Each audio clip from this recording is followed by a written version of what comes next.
Hello, my name is Miles Price, I'm from Life Clinic, and this is Julia Andre, the psychologist of Life Clinic. And today we're going to be talking about insomnia. So sleep onset insomnia and sleep maintenance insomnia. This is one of the most common conditions seen in Hong Kong, and it's one which is very hard to treat and maintain using conventional medicine. So when we're looking at it from a functional medicine point of view, we need to make sure 2 or 3 key factors are in place. First of all, sleep hygiene of the bedroom is really good. So first of all, that makes sure that your bedroom is very dark. There must be no light coming into the room. Second of all, the bedroom must be at the right temperature. Around about 70 degrees Fahrenheit is the optimal temperature. And thirdly, making sure that there's no disturbances of noises in the background. Making sure the room is really quiet. That is really important. And finally, we have to make sure our electronic devices are far away from us. The electromagnetic radiation given by these devices can actually disrupt sleep. So having the sleep hygiene is very important for the first step. Second of all, the way you go to bed and wake up has to be regular every night. So going to bed around about 10:30 to 11 is the best time to optimize the 4 REM cycles you need per night. If we miss out on one of those REM cycles, then the sleep patterns can become deranged. Obviously, waking up around about 6 to 7 a.m. in the morning is the optimal time to wake, and having regular sleep pattern is important. Obviously, disrupting your sleep with alcohol or coffee or stimulants is also going to be something you need to address as well. So once addressing those factors, we need to make sure the brain chemistry is supported. So for sleep onset insomnia, we have to make sure your melatonin levels are optimized. So we can test for this and find out if your melatonin is there.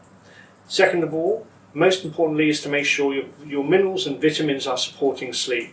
So very importantly, vitamin D has to be optimized to be the right level between 60 to 80 Ng to DL. And your minerals of magnesium, calcium and potassium also need to be taken at the right dosage to support the onset of sleep.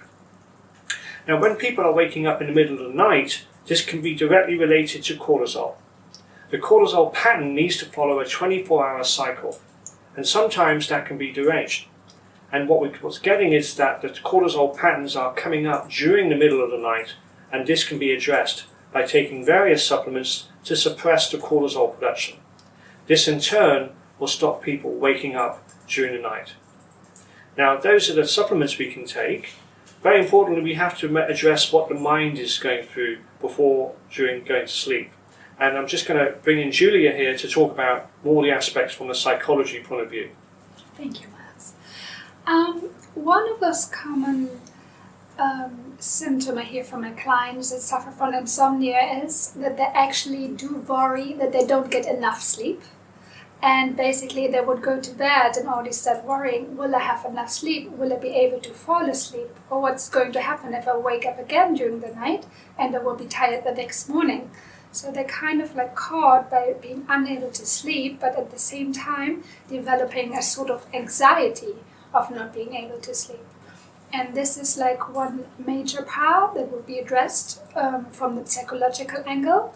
And also here, like the cognitive behavior therapy approach is very successful. So what we would do, we would target like those specific worries that come up and basically try to give it a place during the day. And basically translate those worries more into constructive thinking, rather than like those thoughts that keep on coming up, but you don't really have a solution during the night. And also we would like work on various like relaxation and breathing exercises to help you to actually fall asleep, or when you wake up during the night that you can go back to sleep.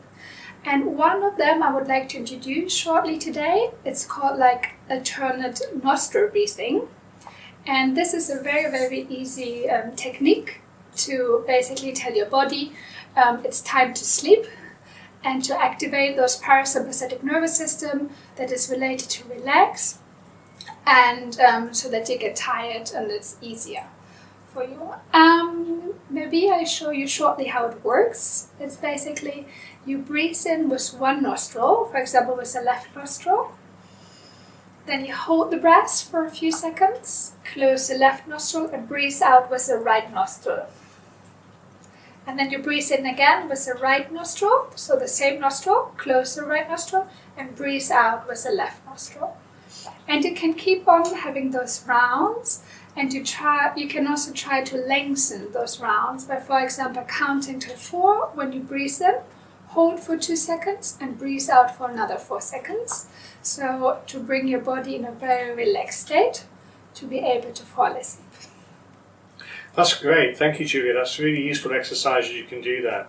So we can see a combination of different approaches there again, using psychology and functional medicine to really address the root causes of insomnia. And we can see that combining the best approaches of those two can really help people get to a good night's sleep. Thank you very much.